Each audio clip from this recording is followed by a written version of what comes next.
Sri TV நேயர்களுக்கு வணக்கம். நான் உங்கள் உமா பாரதி. மகாகவி சுப்பிரமணிய பாரதியின் புதிய ஆத்திச்சூடி வரிசையில் இன்று நாம் 9வது புதிய ஆத்திச்சூடி ஐம்பொறி ஆட்சிகொள் என்பதைத்தான் நாம் பார்க்க போகிறோம். ஐம்பொறிகள் என்றால் ஐம்புலன்கள் என்பதுதான் பொருள். கண், காது, வாய், மெய், மூக்கு இவைதான் ஐம்புலன்கள். இவற்றை ஒரு மனிதன் தனது கண்ட்ரோல், அதாவது தான் கட்டுப்படுத்தி வைத்திருந்தான் என்றால் அவனால் நன்றாக இந்த உலகில் நீடித்து வாழ முடியும் என்பதைத்தான் மகாகவி ஐம்பொறி ஆட்சிகொள் என்று கூறுகிறார். ஒரு மனிதன் என்ற பெயருடைய ஒரு மனிதன் இருந்தான். அவன் இந்த உலகில் சிறந்த மனிதனாக வாழ வேண்டும். எப்படி தெரியுமா? ஜாதி, மதம், பதவி, பட்டம், அறிவு, ஆற்றல் இப்படி வேறுபட்டவை பல பல உணர்வுகள் அவனுக்கு வெறியை ஊட்டாமல் மனிதத்தன்மையுடன் வாழ வேண்டும் என்பதற்காகவே அவனது தந்தையார் அவனுக்கு மனிதன் என்று பெயர் வைத்திருந்தார். அதே போலவே ஒழுக்க சீலனாக அந்த மனிதன் என்ற மனிதன் வாழ்ந்து வந்தான்.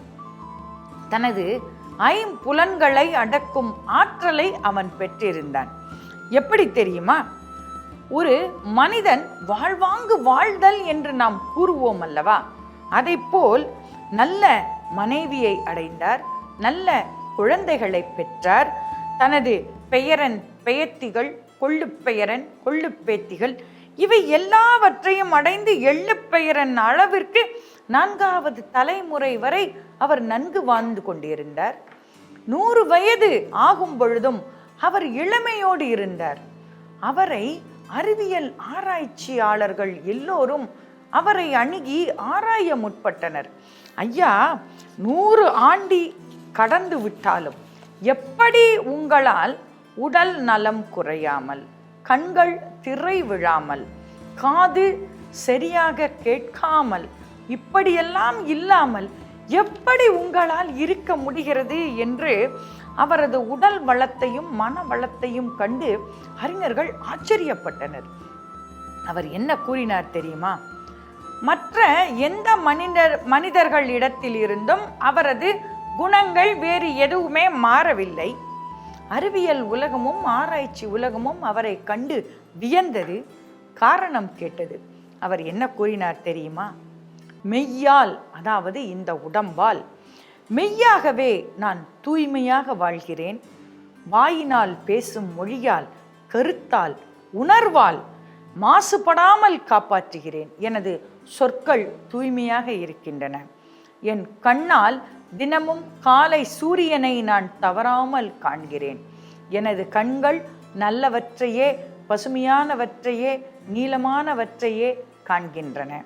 எனது அதேபோல் இயற்கை காட்சிகள், அதன் மூலமாக ஒலிவரும் சப்தங்கள் இப்படியாகத்தானே எனது காதுகள் கேட்கின்றன. நல்ல விஷயங்களே எனது காதுகள் கேட்கின்றன. நல்ல வாசனைகளையே என் மூக்கு நுகர்கிறது. இப்படியாகத்தானே எனது எல்லா இயல்புகளையும் நான் அந்தந்த பொறிகளின், அந்தந்த புலன்களின் செயல்களுக்கு ஏற்றவாறு நல்ல விதத்தில் நான் பயன்படுத்துகிறேன் என்று கூறிய உடனே அத்துணை அறிவியல் ஆராய்ச்சியாளர்களும் ஆச்சரியப்பட்டு போனார்கள். இதை போலத்தான் நாமும் நமது ஐம்புலன்களையும் அடக்கி ஆள வேண்டும் என்பதாகத்தானே மகாகவி சுப்பிரமணிய பாரதியார் தனது 9வது புதிய ஆத்திச்சூடியாகிய ஐம்பொறி ஆட்சிகொள் என்பதை நமக்கு அழகாக எடுத்து காட்டுகிறார். அடுத்தது 10வது புதிய ஆத்திச்சூடி ஒற்றுமை வலிமையாம் என்பதை அடுத்த அத்தியாயத்தில் காண்போம். நன்றி, வணக்கம்.